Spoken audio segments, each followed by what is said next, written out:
Hiya, my name is Harris Bard for Pond Life Aquatics, and in today's video I'm going to be adding some hydroponic planting to this aquarium. I'm going to be talking to you about the benefits of having hydroponic plants growing out of your aquarium, and we're just going to be doing some general maintenance, trimming back the plants and giving the fish a bit more swimming space. Let's get into it.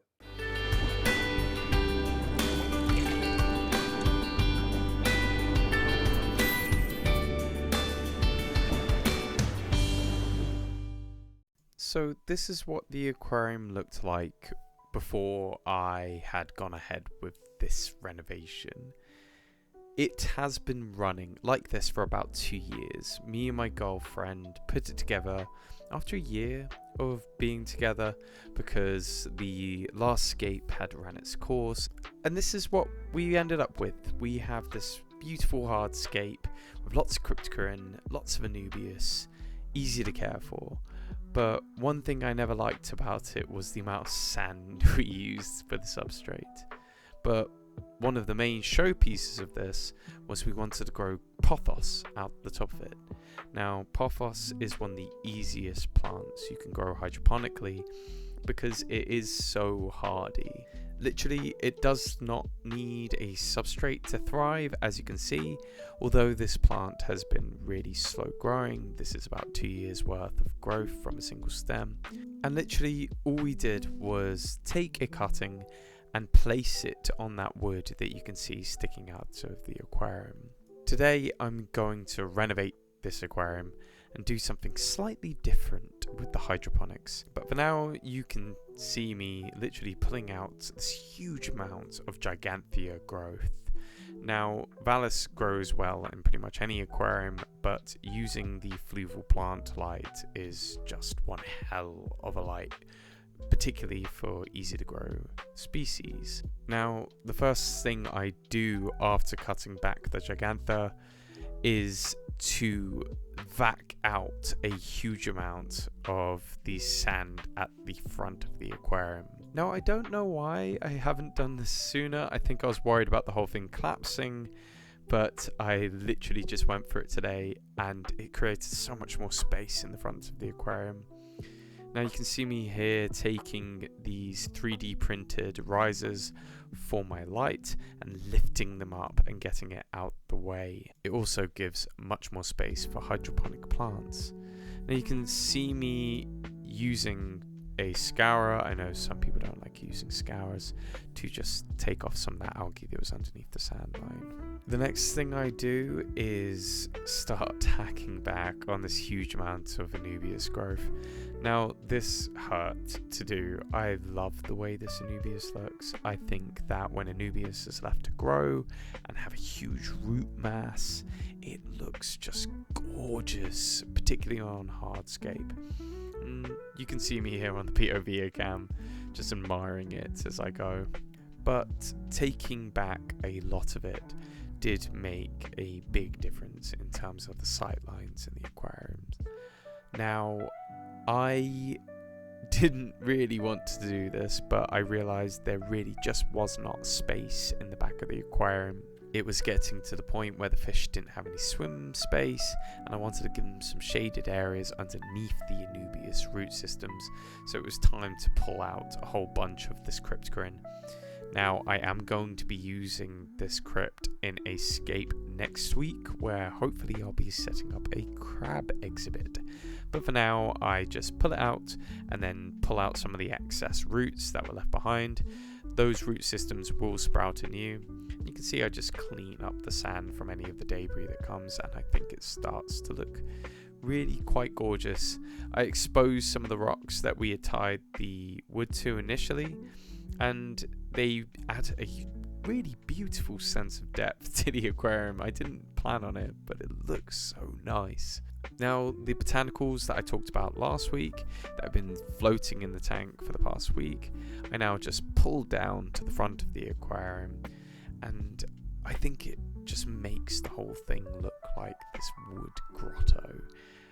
I really love the effect, and I love using redwood leaves, I love using sweet pods, and I really hope that I can get a little bit more of a tea stain on this aquarium over time, but the fish and the shrimp seem to love what's going on.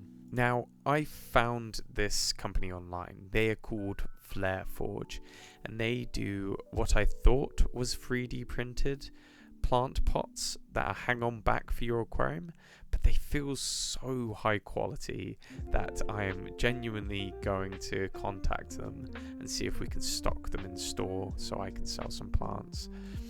Now, I am just filling them up with clay, hydro balls, or lacquer.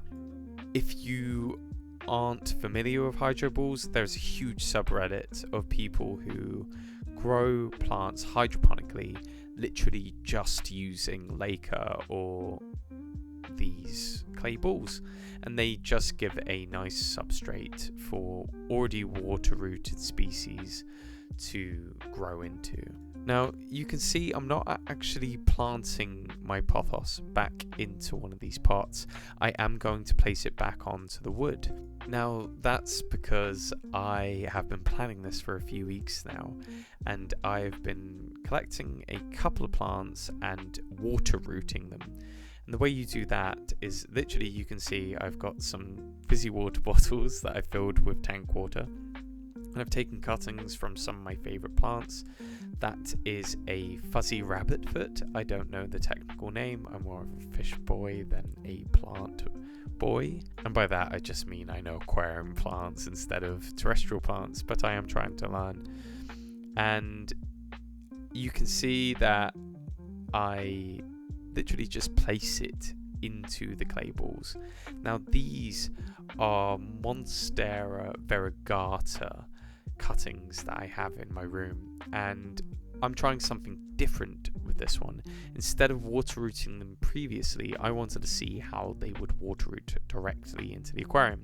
So on the left hand side I have my Monstera, and on the right hand side I have my fuzzy rabbit's foot, and I want to see which one does best. I would have a hunch that the rabbit foot would do better just because it is previously water rooted, but we'll see over time. What's great about these pots is that you could literally take any tropical or non-tropical species of houseplant and water root them, or just wash off the soil and see how they get along inside the lacquer, and you could, in theory, hydroponically grow them out of the surface. I'm also doing a little experiment here where I know that Anubias can be grown terrestrially as well.